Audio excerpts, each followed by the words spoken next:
A9 ನ್ಯೂಸ್ಗೆ ಸ್ವಾಗತ. ನಾನು ಅಮೀನ್ ಶೇಖ್. ಡಾಕ್ಟರ್ ಆಗಿರುವಂಥ ಸಂಜಯ್ ಅವರು ಮತ್ತು ಹಾಗೂ ಒಬ್ಬ ಸ್ಟಾಫ್ ನರ್ಸ್ ಆಗಿರುವಂಥ ಸಂಗಮೇಶ್ ಅವರು 11:30 12 ಗಂಟೆಗೆ ಬಂದರು. ಯಾಕೆ ಸರ್ ಲೇಟಾಗಿ ಬಂದಿದೆ ಅಂತ ಬರೋದೇ ಇದೆ ಟೈಮ್ ಅಂತೇಳಿ ಈ ಮಾತನ್ನು ಹೇಳಿದ್ರು ಸರ್. ಮತ್ತೆ ಮೇಲಾಗಿ ನಿಮ್ಮಲ್ಲಿ 40 ಪೇಷಂಟ್ ನೋಡಿದ್ರು ಸರ್ ಮಕ್ಕಳಿಗೆ. ಅವರು ನಿಮ್ಮಲ್ಲಿ ಸ್ಟ್ಯಾಟಿಸ್ಕೋಪ್ ಎಲ್ಲಿದೆ ಸರ್, ಸ್ಟ್ಯಾಟಿಸ್ಕೋಪ್ ಇಲ್ಲ ಅಂತ ಹೇಳಿದ್ರೆ ನಾನು ಹಿಂಗೆ ನೋಡೋದು. ಯಾಕೆ ಸರ್ ಹಿಂಗೆ ಅಂತ ನೀವೇ ಯಾರು ಕೇಳೋಕ್ಕೆ ನನಗೆ ಅಂತ ಹೇಳಿದ್ರೆ ಉಡಾಪ ಉತ್ತರಗಳು ಹೇಳಿ ನಮ್ಮನ್ನೇ ಹೇಳಿ ನಿಂದನೆ ಮಾಡುವಂಥ ಕೆಲಸ ಭಾಳ ಸಂಘಟನೆ ಅಂದ್ರೆ ಪ್ರೆಸ್ರಲ್ಲಿ ಅಂದ್ರೆ ನನಗೆ ಸಸ್ಪೆಂಡ್ ಮಾಡ್ಬೋದು. ನನಗೇನು ಮಾಡೋಕ್ಕಾಗೋದಿಲ್ಲ. ನಾನು ಈಗಾಗಲೇ ಹೋಗ್ತೀನಿ, ನಾನು ಈಗ ಹೋಗಿ ತಯಾರಿದ್ದೀನಿ ಅಂತ ಹೇಳಿದ್ರೆ ಅವ್ರು ಮಾತಾಡಿದ್ದು ಫುಟೇಜ್ ನೋದಾವ್ ಸರ್ ನಮ್ಮಲ್ಲಿ.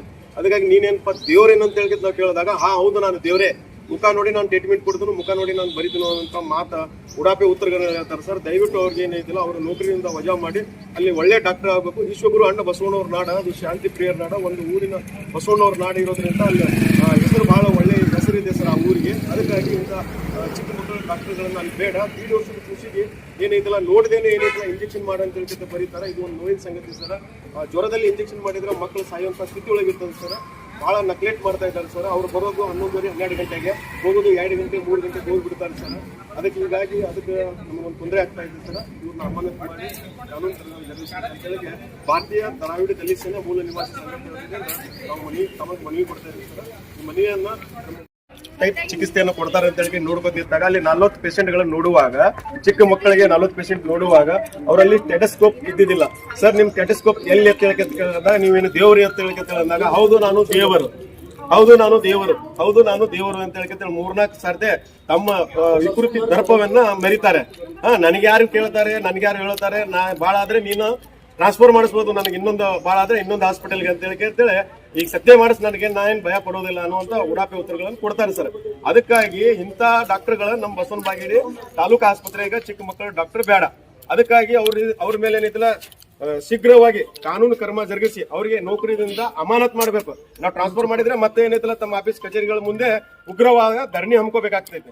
ಅದಕ್ಕೆ ಒಂದು ಪನಿಷ್ಮೆಂಟ್ ಆಗಬೇಕು. ಅವ್ರು ಡೈಲಿ ಇವತ್ತ ಬಸವನಾಡು ವಿಜಯಪುರ ಜಿಲ್ಲೆ ಬಸವನ ಬಾಗೇವಾಡಿ ತಾಲೂಕಿನ ಸರ್ಕಾರಿ ಆಸ್ಪತ್ರೆಯಲ್ಲಿ ಚಿಕ್ಕ ಮಕ್ಕಳ ವೈದ್ಯ ಆದಂಥ ಸಂಜೀವ್ ಅವರು ಸಣ್ಣ ಮಕ್ಕಳಿಗೆ ಸರಿಯಾಗಿ ಚಿಕಿತ್ಸೆ ಮಾಡದೆ ಅವ್ರಿಗೇನಾದ ಉಡಪುತ್ರ ಕೊಟ್ಟು ಮಕ್ಕಳನ್ನ ಕೈ ಮುಟ್ಟುದಿಲ್ಲ, ಮೈ ಮುಟ್ಟುದಿಲ್ಲ, ಅವಕ್ಕೇನು ಚೆಕ್ ಮಾಡದೇನೆ ತನ್ನ ಮನಸ್ಸಿಗೆ ಬಂದಂಥ ಗುಳಿಗೆಗಳನ್ನು ಔಷಧಿಗಳನ್ನು ಬರೆದು ಕೊಟ್ಟು ಹೀಗಾಗಿ ಎಷ್ಟೋ ಮಕ್ಕಳು ಅನಾರೋಗ್ಯ ಮತ್ತೀರ ಅವನಿಂದ ಹೆಚ್ಚು ಆರೋಗ್ಯ ತಪ್ಪಿಟ್ಟೈತಿ. ಅವ್ರು ಹಿಂಗೆ ಯಾಕೆ ಮಾಡ್ತೈತೆ ಸಾರ್ವಜನಿಕರು ಕೇಳಕ್ ಹೋದಾಗ ನಮ್ಮ ಸಂಘಟನೆಯವರು ಮಿತ್ರರು ಹೋದಾಗ ಏನು ಮಾಡ್ತಿ ನೀ ಭಾಳ ಸಸ್ಪೆಂಡ್ ಮಾಡ್ತೀವಿ, ನಾ ಇಂಥ ರಗಡ್ ನೋಡಿನಿ, ಇಂಥ ರಗಡ್ ಮಂದಿ ಮಾಡೀನಿ, ರಾಜಕೀಯದ ಲಿಂಕ್ ಹೇಳ್ಕೊಂಡು ಮಂದಿಗೆ ಗುಂಡಾ ವರ್ತನೆ ಮಾಡೋದು ಈ ಥರ ಮಾಡಕತ್ತಾನ. ಇದಕ್ಕಾಗಿ ನಾವೆಲ್ಲರೂ ಸಂಘಟನೆ, ನಮ್ಮ ಭಾರತೀಯ ದಲಿತ ಸಂಘಟನೆ ಎಲ್ಲರೂ ಸೇರ್ಕೊಂಡು ನಾವೇನದ ನಮ್ಮ DC ಸಾಹೇಬ್ರಿಗೆ ಮನವಿ ಕೊಟ್ಟೇವಿ ಮತ್ತು DH ಅವ್ರಿಗೂ ಮನವಿ ಕೊಟ್ಟೇವಿ. ವಿಷಯ ಏನಪ್ಪಾ ಅಂದ್ರೆ ಈಗ ನಾವು ಪ್ರೀತಿಲಿ ಎಲ್ಲರಿಗೂ ಒಂದು ಸಮಾಜ ದೃಷ್ಟಿಯಲ್ಲಿ ನಾವೇನದ ಒಂದು ವಿಶ್ವಾಸ ನಂಬಿಕೆ ಇಟ್ಟಿದ್ದೇವೆ. ಏನಪ್ಪಾ ಅಂದ್ರೆ ಜಿಲ್ಲಾಧಿಕಾರಿಗಳ ಮ್ಯಾಗ ಮತ್ತು DH ಅವ್ರ ಮ್ಯಾಗ ಅವ್ರಿಗೇನ ಈಗ ನಮ್ಮ ಅರ್ಜಿ ನೋಡ್ಕೊಂಡು ತಕ್ಷಣ ಅವನ್ನ ಸೇವೆಯಿಂದೇನೆ ನಿವೃತ್ತಿಗೊಳಿಸ್ಬೇಕು, ಅವಾಗ ಆ ಟೈಪ್ ಮಾಡಿಸ್ಬೇಕಂದ್ರೆ ಒಬ್ಬ ತಟ್ಟು ಕೊಟ್ರ ಮುಂದೆಲ್ಲ ಹಿನ್ನೆಲಿದ್ದವ್ರು ಎಲ್ಲರೂ ಪಾಠ ಕಲಿತಾರ.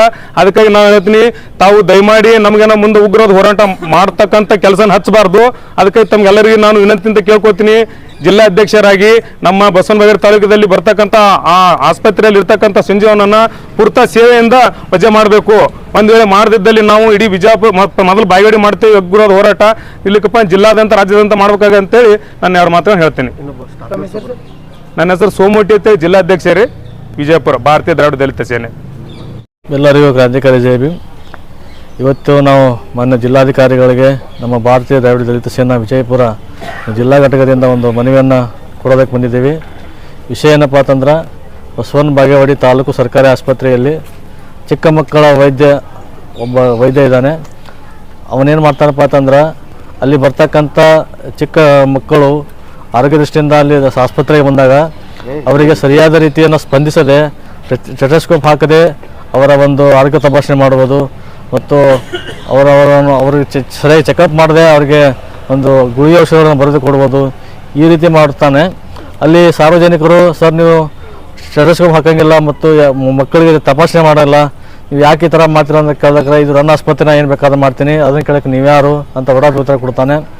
ಮತ್ತು ಚಿಕ್ಕ ಮಕ್ಕಳ ಒಂದು ಆರೋಗ್ಯ ಏನಪ್ಪ ಅಂತ ತುಂಬ ಸೂಕ್ಷ್ಮ ರೀತಿಯಾದ ಒಂದು ಆರೋಗ್ಯ ಇರ್ತೈತಿ. ಅದೇ ದೊಡ್ಡವ್ರ ಥರ ಅವ್ರು ಇರಂಗಿಲ್ಲ. ಯಾಕಂದ್ರೆ ಚಿಕ್ಕ ಮಕ್ಕಳು ಕೆಲವೊಂದು ಏನಾಗಿತ್ತು ಅಂತ ಹೇಳ್ಕೊಳಕ್ಕೆ ಆಗಂಗಿಲ್ಲ. ಯಾಕಂದ್ರೆ ಅವ್ರು ಮಾತಾಡೋಕ್ಕೂ ಬರೋಂಗಿಲ್ಲ ಅಂತ ಚಿಕ್ಕ ಮಕ್ಕಳಿಗೆ ಇವ್ರು ಈ ರೀತಿ ಒಂದು ಬೇಜವಾಬ್ದಾರಿ ವತಿಯಿಂದ ವರ್ತನೆ ಮಾಡ್ತಾ ಇರ್ತಂದ್ರೆ ಇಂಥ ಒಬ್ಬ ಆಸ್ಪತ್ರೆ ವೈದ್ಯರಿಂದ ಅಲ್ಲಿ ಒಂದು ಮಾರಕ ತುಂಬ ಅಲ್ಲಿ ಜನರಿಗೆ ತುಂಬ ಒಂದು ಆಘಾತವನ್ನು ಉಂಟು ಮಾಡ್ತೈತಿ. ಆದ ಕಾರಣ ನಾವೇನಪ್ಪ ನಮ್ಮ ಸಂಘಟನೆಯಿಂದ ಆ ಒಂದು ವೈದ್ಯನನ್ನು ಅಲ್ಲಿನ ಸೇವೆಯನ್ನು ಅಮಾನತು ಮಾಡಬೇಕಂತ ವರ್ಗಾವಣೆ ಮಾಡಬೇಕು. ಆ ಅಂಥ ಒಂದು ವೈದ್ಯ ಯಾವುದೇ ಸರ್ಕಾರಿ ಆಸ್ಪತ್ರೆಯಲ್ಲಿ ಒಂದು ಕರ್ತವ್ಯ ನಿರ್ವಹಣೆ ಮಾಡೋಕ್ಕೆ ಲಾಯಕ್ಕಿಲ್ಲ ಅಂತ ನಾನು ಹೇಳೋಕ್ಕೆ ಇಷ್ಟಪಡ್ತೀನಿ. ಆದಷ್ಟು ಬೇಗ ಅವನ ಮೇಲಾಧಿಕಾರಿಗಳು ಯಾರಿದ್ದಾರೆ ಆದಷ್ಟು ಬೇಗ ಅವ್ರ ಮೇಲೆ ಕ್ರಮ ಕೈಗೊಂಡು ಹೋದರೆ ಮುಂಬರುವ ದಿನಗಳಲ್ಲಿ ನಮ್ಮ ಭಾರತೀಯ ದ್ರಾವಿಡ ದಲಿತ ಸೇನಾ ಸಂಘಟನೆಯಿಂದ ಬಸವನ ಬಾಗೇವಾಡಿ ತಾಲೂಕು ಆಸ್ಪತ್ರೆ ಒಂದು ಉಗ್ರವಾದ ಹೋರಾಟವನ್ನು ಮಾಡ್ತೀವಿ ಅಂತ ಹೇಳಕ್ಕೆ ಇಷ್ಟಪಡ್ತೀನಿ ಸರ್. ನೀವು ಇವತ್ತು ಜಿಲ್ಲಾಧಿಕಾರಿಗಳಿಗೆ ಮನವಿ ಕೊಟ್ಟಿರಿ, ಅವ್ರ ಕ್ರಮ ತೊಳುಗಿತ ಮೊದಲು ಅಥವಾ ಕ್ರಮ ತೊಳು ಮುಂದಾಗ್ನು ಮುಂದಿನ ಬರುವ ಮಕ್ಕಳಿಗೆ ಏನ್ರಿ ಆತಂದ್ರೆ ಅವ್ರ ಜವಾಬ್ದಾರಿ ಯಾರು? ಅದಕ್ಕೆ ನೇರ ಹೊಣೆಗಾರ ಡಾಕ್ಟರ್ನೇ ಆಗ್ತಾನೆ. ಯಾಕಂದರೆ ಈಗಾಗಲೇ ನಾವು ಈ ವಿಷಯವನ್ನು ಡಿ ಎಚ್ ಅವ್ರ ಗಮನಕ್ಕೆ ತಂದಿದ್ದೀವಿ ಮತ್ತು ಜಿಲ್ಲಾಧಿಕಾರಿ ಗಮನಕ್ಕೆ ತಂದಿದ್ದೀವಿ. ಮಕ್ಕಳಿಗೆ ಏನಾದರೂ ಆರೋಗ್ಯ ದೃಷ್ಟಿಯಲ್ಲಿ ಏರುಪೇರು ಆದರೆ ಅದಕ್ಕೆ ವೈದ್ಯನೇ ಹೊಣೆಗಾರ ಆಗ್ತಾನೆ. ಈಗಿಂದೀಗೆ ಅವರು ಕ್ರಮ ತೊಗೊಳ್ಲಿಕ್ಕಂದ್ರೆ ಸ್ವಲ್ಪ ತಡ ಮಾಡಿ ತೊಗೊಂಡಿದ್ರಂದ್ರೆ ಇವ್ರು ತಡ ಮಾಡಿದ ಸಲುವಾಗಿ ಮಕ್ಕಳಿಗೆ ನೋಡಿ, ಈಗ ಚಿಕ್ಕ ಮಕ್ಕಳ ಆರೋಗ್ಯ ದೃಷ್ಟಿ ಇರೋದ್ರಿಂದ ಅವರು ಕೂಡಲೇ ತಕ್ಷಣ ಒಂದು ಕ್ರಮ ತಗೋಬೇಕು. ಇದರಲ್ಲಿ ವಿಳಂಬ ಮಾಡುವಂಥ ಅವಶ್ಯಕತೆ ಇಲ್ಲ. ಯಾಕಪ್ಪ ಅಂತಂದ್ರೆ ಆ ಮಕ್ಕಳ ಆರೋಗ್ಯದ ಮೇಲೆ ಒಂದು ಗಂಭೀರವಾದ ಪರಿಣಾಮ ಬೀರ್ತೈತೆ. ಯಾಕಂದ್ರೆ ಒಂದು ಮಕ್ಕಳ ಜೀವ ಹೋಗುವಂಥ ಒಂದು ಸಂಭವ ಇರ್ತೈತೆ. ಆದ ಕಾರಣ ಆದಷ್ಟು ಬೇಗನೆ ಅವ್ರ ಮೇಲೆ ಕ್ರಮ ಕೈಗೊಳ್ಳಬೇಕು. ಸರ್ ಮಲ್ಲು ಜಲಗೇರಿ, ಭಾರತೀಯ ದ್ರಾವಿಡ ದಲಿತ ಸೇನಾ ರಾಜ್ಯ ಪ್ರಧಾನ ಕಾರ್ಯದರ್ಶಿಗಳು, ವಿಜಯಪುರ. ಬಸವನ ಬಾಗೇವಾಡಿ ತಾಲೂಕು ಆಸ್ಪತ್ರೆಯಲ್ಲಿ ಚಿಕ್ಕ ಮಕ್ಕಳ ಡಾಕ್ಟರ್ ಡೈಲಿ ಏನೈತಪ್ಪ ಅಂತ ಹೇಳಿಕಂತಂದ್ರೆ 12 ಗಂಟೆ 11 ಗಂಟೆಗೆ ಬರ್ತಾರೆ. ಯಾಕೆ ಲೇಟ್ ಅಂತ ಕೇಳಿದ್ರೆ ನೀನು ಯಾರು ನನಗೆ ಕೇಳವ ಅಂತ ಉಡಾಪಿ ಉತ್ತರಗಳು ಕೊಡ್ತಾರೆ. ಒಂದು 40 ಪೇಷಂಟ್ ಅವರು ನೋಡುವಾಗ ಸರ್ ನಿಮ್ಮಲ್ಲಿ ಸ್ಟೆಟಸ್ಕೋಪ್ ಎಲ್ಲಿದೆ ಅಂತೇಳಿ ಕೇಳಿದಾಗ ನಾನು ಸ್ಟೆಟಸ್ಕೋಪಿ ಯೂಸ್ ಮಾಡೋದಿಲ್ಲ, ನೀನು ಯಾರು ನನಗೆ ಕೇಳಕ್ಕೆ ಅಂತೇಳಿಕೆ ಉಡಾಪಿ ಉತ್ತರಗಳನ್ನು ಹೇಳ್ತಾರೆ. ಒಂದು ಜ್ವರ ಇರೋ ಮಕ್ಕಳಿಗೆ ಏನೈತಲ್ಲ ಮುಖ ನೋಡಿಕೆ ಅವ್ರು ಏನೈತಲ್ಲ ಗುಳಿಗೆ ಔಷಧನ ಬರೀತಾರೆ. ಸರ್ ಇವ್ರಿಗೆ ಸ್ಟೆಟಸ್ಕೋಪ್ ಹಿಡಿದು ನೋಡೋತೇಳಿಕಂದ್ರೆ ಅದನ್ನು ಕೇಳೋ ಅಗತ್ಯ ಇಲ್ಲ, ನನಗೆ ಗೊತ್ತಿದೆ, ನಾನು ದೇವರು ಅಂತ ಹೇಳ್ತಾರೆ. ನೀವು ದೇವರೇನಂತ ಹೇಳಿಕಂದ್ರೆ ಹಾ ನಾ ದೇವರು ಅಂತ ಹೇಳಿಕೆ ಉಡಾಪಿ ಉತ್ತರಗಳನ್ನು ಕೊಡ್ತಾರೆ. ಯಾವ್ದಾದ್ರು ಮಕ್ಕಳಿಗೆ ಏನಾಯ್ತಲ್ಲ ಜೀವ ಹಾನಿ ಆದರೆ ಅದಕ್ಕೆ ಯಾರು ಜವಾಬ್ದಾರಿ ಅಂತ ಕೇಳಿದ್ರಾಗ ಅದಕ್ಕೆ ನಾನು ಜವಾಬ್ದಾರಿ ಕೊಡ್ತೀನಿ, ಏನು ಕೊಡ್ಬೇಕು ಅನ್ನೋದು ಗೊತ್ತದೆ. ಭಾಳ ಆದ್ರೆ ನೀನು ಏನು ಮಾಡ್ತೀಯ ಅಂತ ಹೇಳಿಕಂದ್ರೆ ಟ್ರಾನ್ಸ್ಫರ್ ಮಾಡಿಸ್ತೀಯ, ಭಾಳ ಅಂದ್ರೆ ಬೇರೆ ಊರಿಗೆ ವರ್ಗಾವಣೆ ಮಾಡಿಸ್ತೀಯ ಅಂತ ಕೇಳ್ತಾರೆ. ಇಷ್ಟೊಂದು ನಿರ್ಲಕ್ಷ್ಯ, ಇಷ್ಟೊಂದು ಬೇಜವಾಬ್ದಾರಿ ಅಂತ ಮೆರಿಯಂತ ಡಾಕ್ಟರ್ ಮತ್ತೊಬ್ಬ ಅಲ್ಲಿಬ್ಬ ಸ್ಟಾಫ್ ನರ್ಸ್ ಕಲೀಲಕ್ ಬಂದಂತ ಹುಡುಗರಿಗೆ ಇಂಜೆಕ್ಷನ್ ಮಾಡಕ್ ಹಚ್ಚಿ ಹೊರಗಡೆ ಏನೈತಿಲ್ಲ ಅಡ್ಡಾಡಕ್ ಹೋಗ್ತಾರ.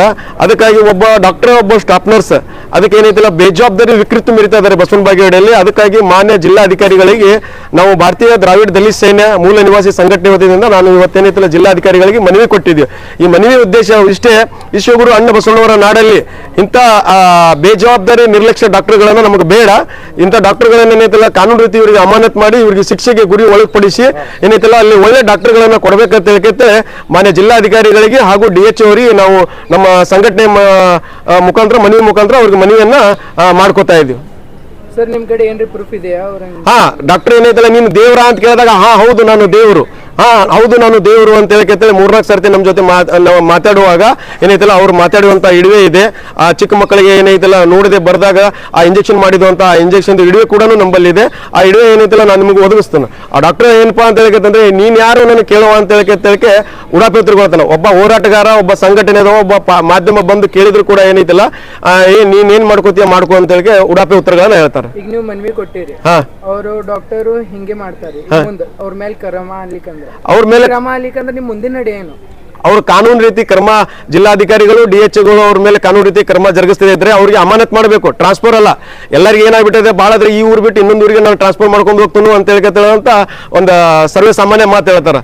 ಆದ್ರೆ ನಾವು ಭಾರತೀಯ ದ್ರಾವಿಡ ದಲಿತ ಸೇನೆ ವತಿಯಿಂದ ಏನಪ್ಪಾ ಅಂತ ಹೇಳ್ಕಂದ್ರೆ ಅವ್ರು ಅಮಾನತ್ ಮಾಡುವವರೆಗೂ ಕೂಡ ಏನಿದಿಲ್ಲ ನಾವು ಹೋರಾಟವನ್ನ ಹಿಂದೆ ಬಿಡುವುದಿಲ್ಲ ಅಂತ ಹೇಳಿಕೆ ಅವರಿಗೆ ಮಾಧ್ಯಮ ಮುಖಾಂತರ ಎಚ್ಚರಿಕೆಯನ್ನ ಕೊಡ್ತಾ ಇದ್ದೇನೆ. ಈ ಸಂದರ್ಭದಲ್ಲಿ ಅವ್ರು ಎದುರು ಡಾಕ್ಟರ್ ಇದ್ದಾರೆ, ಚಿಕ್ಕ ಮಕ್ಕಳ ಡಾಕ್ಟರ್, ಚಿಕ್ಕ ಮಕ್ಕಳಿಗೆ ಬಹಳ ತೊಂದರೆ ಆಗುತ್ತೆ. ಬಹಳ ತೊಂದರೆ ಆಗ್ತದೆ. ಸ್ಟೆಟಸ್ಕೋಪ್ ಹಿಡಿದೇ ನೋಡಿದ್ರಪ್ಪ ಅಂತ ಹೇಳಿಕಂದ್ರೆ ಬರೀ ಮಾರಿ ನೋಡಿಕೆ ಏನೈತಲ್ಲ ಅವ್ರು ಗುಳಿಗೆ ಇಂಜೆಕ್ಷನ್ ಬರೀತಾರಪ್ಪ ಅಂತ ಹೇಳಿಕಂದ್ರೆ ಜ್ವರದಲ್ಲಿ ಇಂಜೆಕ್ಷನ್ ಮಾಡಿದ್ರೆ ಮಕ್ಕಳು ಸ್ಪಾಟ್ ಅಲ್ಲಿ ಡೆತ್ ಆಗ್ತಾರೆ.